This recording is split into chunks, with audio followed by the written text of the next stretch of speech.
मौलाना अल्लामा बरकत तौहीदी साहब हाफिज़हुल्लाह ताला तशरीफ़ लाते हैं। हज़रत मौलाना अल्लामा बरकत तौहीदी साहब।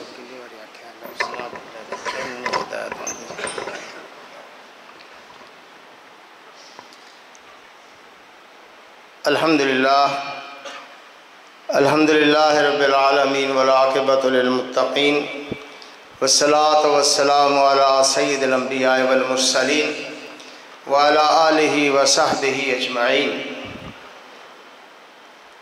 हज़रात गिरामी कदर, मैं आपके और मुअज़्ज़ज़ मेहमानान गिरामी बिलख़ुसूस फ़ाज़िल नौजवान ख़तीब खुशरहान हज़रत मौलाना अहमद हसन साजिद साहब के दरमियान ज़्यादा देर हायल नहीं रहना चाहता, सिर्फ़ इसलिए माइक पे आया हूँ कि मैं आप हज़रात का अपनी तरफ से और इंतज़ामिया की तरफ से शुक्रिया अदा करूँ कि आप अपने कीमती वक़्त से फ़ुर्सत निकाल कर यहाँ तशरीफ़ लाए। अल्लाह आपके आने को कबूल मंजूर फरमाए। मेहमान घराने कारी मोहम्मद यकूब साहब, हज़रत मौलाना साजिद साहब, उनका भी तहे दिल से मशकूर हूँ कि वो दूर दराज का सफ़र करके हमारी दावत पर तशरीफ़ लाए, हमें इज़्ज़त बख्शी। अल्लाह ताला दुनिया आखिरत में उनकी इज़्ज़तों में इजाफ़ा फरमाए। मौका की निस्बत से मैं सीरत नबी के हवाला से सिर्फ़ एक बात अर्ज़ करना ज़रूरी समझता हूँ। सीरत नबी सल्लल्लाहु अलैहि वसल्लम के मुख्तलिफ़ पहलू हैं। ये मुमकिन ही नहीं कि हम उन तमाम पहलुओं का इस्तेआब कर सकें और उनको बयान कर सकें, बल्कि हकीकत है ना हम बयान कर सकते हैं और ना हम अपना कर सकते हैं। बयान करने में भी हमारी कोताही है, हमारा इल्म कम है, हमारी मालूमात कम है। सरवर कौनैन सल्लल्लाहु अलैहि वसल्लम की सीरत इतना वसी मौजू है कि शायद कोई भी ये दावा नहीं कर सकता कि मैं उसको कमा हक़ को बयान कर सकूँ। इसी तरह अमल के भी इतने गोशे हैं कि शायद कोई आदमी दावा नहीं कर सकता कि मैंने वाक़अतन अपनी ज़िंदगी में नबी अलैहिस्सलाम की पूरी ज़िंदगी पर अमल कर लिया है। अल्लाह ताला, ये देखिए अल्लाह ताला फरमाया अल्लाह व रसूल हक़्क़ु युरसूल, सारी कायनात से बढ़कर अल्लाह और अल्लाह के रसूल का हक़ है कि उन्हें राज़ी किया जाए, मगर हम ये हक़ अदा नहीं कर सकते, हम पुरतक़सीर हैं। देखिए जब आयत नाज़िल हुई ना, या अय्युहल्लज़ीना आमनुत्तक़ुल्लाह हक़्क़ तुक़ातिह, लोगों अल्लाह से डरो जितना डरने का हक़ है। हज़रात सहाबा परेशान हो गए कि हम अल्लाह का हक़ कैसे अदा कर सकते हैं, मुमकिन ही नहीं कि कोई आदमी अल्लाह का हक़ अदा कर सके। अल्लाह ने अपनी रहमत से ये इरशाद फरमाया फत्तकुल्लाह मस्तताअतुम, चलो हक़ नहीं अदा हो सकता तो जितना कर सकते हो उतना तो करो, जितना अल्लाह से डर सकते हो उतना तो डरो। बेआईनी ही यही बात है कि हम सीरत नबी सल्लल्लाहु अलैहि वसल्लम का हक़ नहीं अदा कर सकते, मगर भाइयों जितना हो सके उतना तो करना चाहिए। और सीरत नबी के हक़ में सबसे पहली चीज़ ये है कि हम पैगम्बर अलैहिस्सलाम की सीरत का पैगाम समझें कि अल्लाह के रसूल सल्लल्लाहु अलैहि वसल्लम किस लिए मबूस हुए। फिर हम अपने आप को देखें कि हम उस मकसद बेसत को पूरा कर सकें। अल्लाह के रसूल सल्लल्लाहु अलैहि वसल्लम तो इसलिए आए हैं कि रब से रूठे हुए लोगों को, रब से बेगाने हुए लोगों को, जो रब से टूट चुके हैं, उनको रब के साथ मिला दिया जाए। यही नहीं बल्कि जो लोग भी आपस में टूटे हुए हैं, उनके दिल भी टूटे हुए हैं, अल्लाह के रसूल तो आए हैं कि इन दिलों को भी जोड़ दिया जाए। वो शख्स अल्लाह के रसूल की सीरत का हक़ नहीं अदा कर सकता, अगर दावा करता है तो वो झूठा है, जो लोगों को अपने कौल से या अपने फेल से अल्लाह से दूर करे।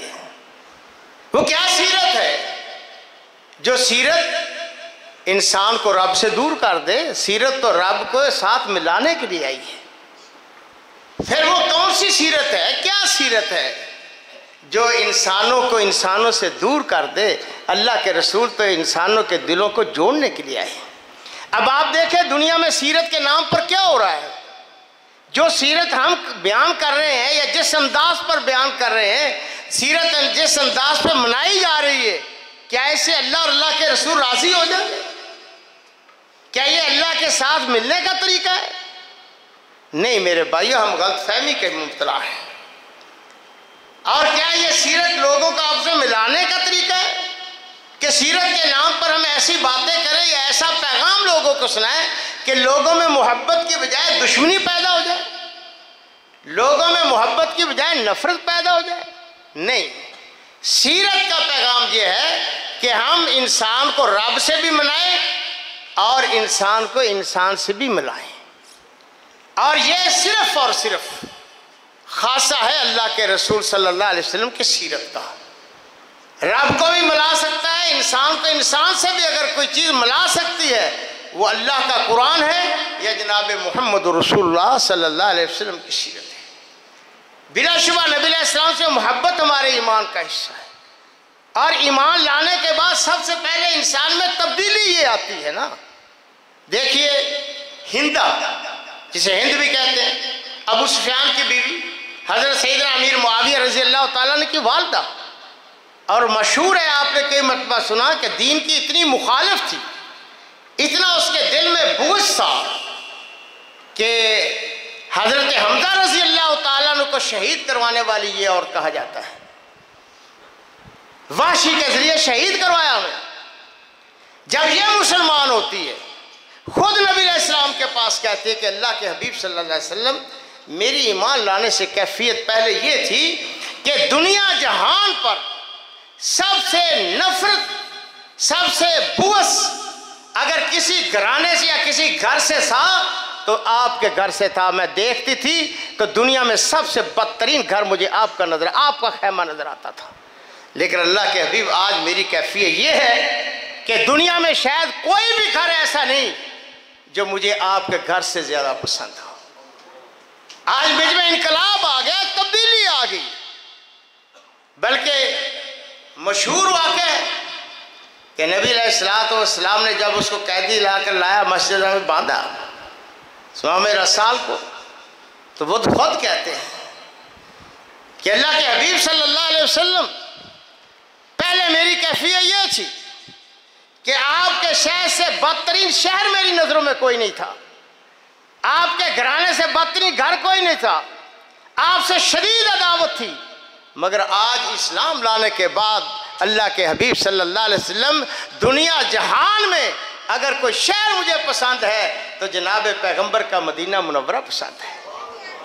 अगर आज मुझे दुनिया में कोई घराना, कोई सहाबा, कोई ज़ाते पाक मुझे पसंद है तो जनाब मोहम्मद रसूलुल्लाह किया। यही ईमान लाने के बाद तब्दीली आनी चाहिए।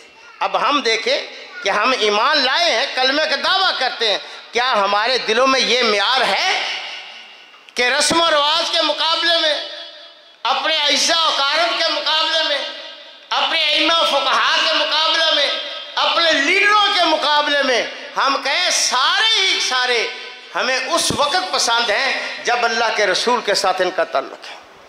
अगर अल्लाह के रसूल के साथ किसी का ताल्लुक़ नहीं है, अल्लाह के रसूल के साथ किसी को दुश्मनी है, कोई मुखालफत है, कोई अदावत है, तो फिर हमारा उनके साथ कोई रिश्ता नहीं। इसलिए कि हमारा ईमान ये कहता है सारी कायनात नाराज़ हो जाए मगर अल्लाह के रसूल नाराज़ ना हो। लेकिन इस मोहब्बत का मेरे भाइयों, अल्लाह के यहाँ कदर और कीमत तब है जब हम अपने अमाल को, अपने अखलाक को, अपनी नमाज़ों को, अपने दीनी अमाल को, अपनी शक्ल सूरत को, अपने लिबास को, अपने ढील ढाल को जनाब पैगम्बर अलैहिस्सलाम के मुताबिक, लक़द कान लकुम फ़ी रसूलिल्लाहि उस्वतुन हसना। अल्लाह के रसूल सल्लल्लाहु अलैहि वसल्लम की ज़िंदगी हमारे लिए आइडियल ज़िंदगी है, हमारे लिए नमूना ज़िंदगी है। आज हमारे तो मुल्क में ये नारा लग रहा है ना कि रियासत मदीना नबी अलैहिस्सलाम हमारी आइडियल है। हमारे वज़ीर आज़म ने भी तकरीर की है कि अगर आइडियल है, नमूना है, तो अल्लाह के रसूल है। बड़ी अच्छी बात है। लेकिन क्या अल्लाह के रसूल का इस्तेमाल हमने अपने इक़्तिदार के लिए करना है, अपने मफाद के लिए करना है? यह कोई सियासी नारा है, ये सियासत के लिए है मदीना की रियासत। वो शख्स बदतरीन शख्स है जो मदीना का नाम अपनी सियासत के लिए इस्तेमाल करे, अमल न करे। अल्लाह के रसूल का नाम इस्तेमाल करे अपनी सियासत के लिए, मगर अल्लाह के रसूल पर अमल न करे। ये तकरीर करने के बाद देखना है कि फील्ड में क्या हो रहा है, अमली तौर पर कितना इस्लाम आया है, अल्लाह के रसूल की सल्लल्लाहु अलैहि वसल्लम की सीरत के मुताबिक क्या हुआ है। अगर ये नहीं है तो फिर हम अपने दावे में झूठे हैं। मेरे भाइयों, सीरत का पैगाम यही है कि हम सोचें, अपने गिरेबान में झांक कर देखें कि जो हम दावा कर रहे हैं नबी अलैहिस्सलाम की सीरत के मुतल्लिक, क्या हमारे अमल में भी वो सीरत है?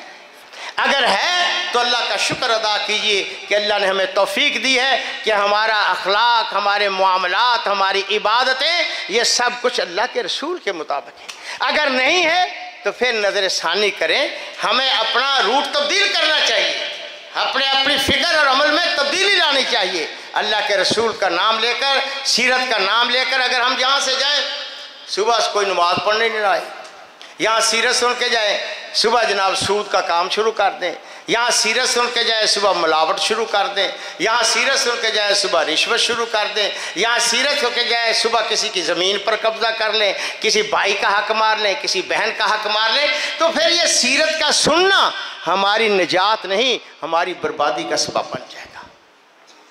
अल्लाह हमें कहेंगे तुमने सीरत सुनी फिर अमल क्यों नहीं किया उस पर।